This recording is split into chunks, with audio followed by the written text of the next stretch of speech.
Good afternoon. I'm glad you came here because I'd like to take the opportunity to puncture the lies and tell the truth. The truth is that Hamas still has thousands of armed terrorists in Gaza. It vows to repeat the savagery of the October 7th massacre and to do so again and again and again. It openly professes its goal to destroy the state of Israel.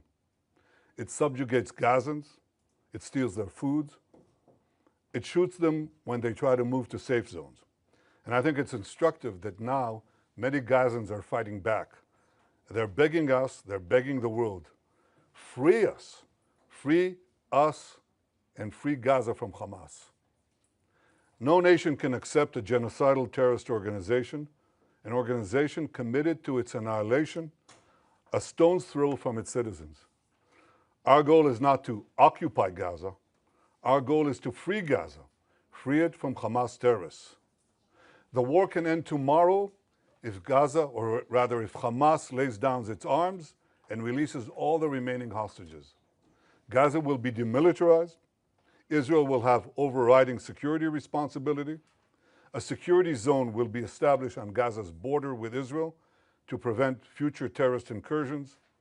A civilian administration will be established in Gaza that will seek to live in peace with Israel.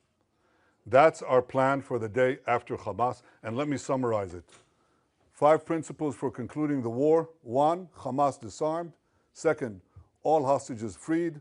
3rd, Gaza demilitarized. 4th, Israel has overriding security control. And 5, non-Israeli, peaceful civilian administration. By that I mean a civilian administration that doesn't educate its children for terror, doesn't pay terrorists, and doesn't launch terrorist attacks against Israel. That's what we want to see in Gaza. So it's neither Hamas nor the PA.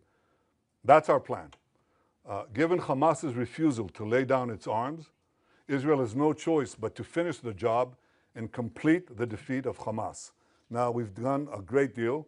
We have about 70 to 75% of Gaza under Israeli control, military control. But we have 2 remaining strongholds, okay?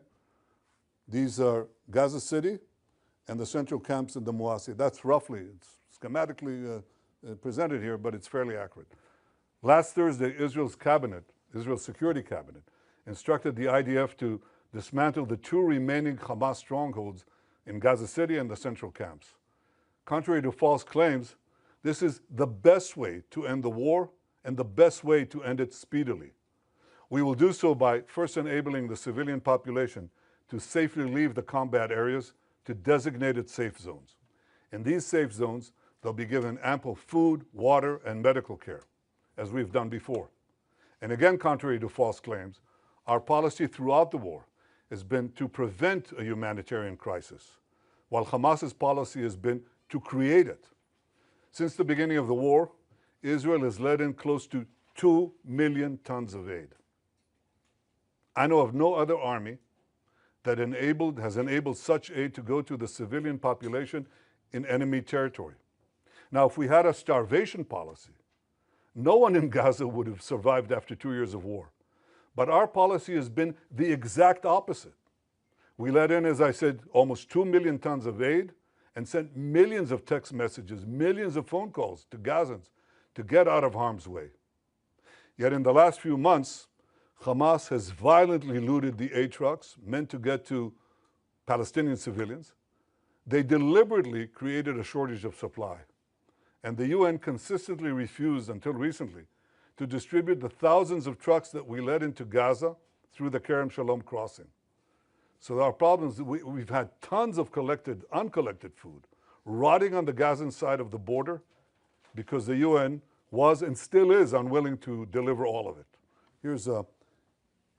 Here are the tons and tons and tons of humanitarian aid that Israel led in to the Gazan side of the Kerem Shalom crossing. It's just sitting there because it's not distributed. So now we're going to round this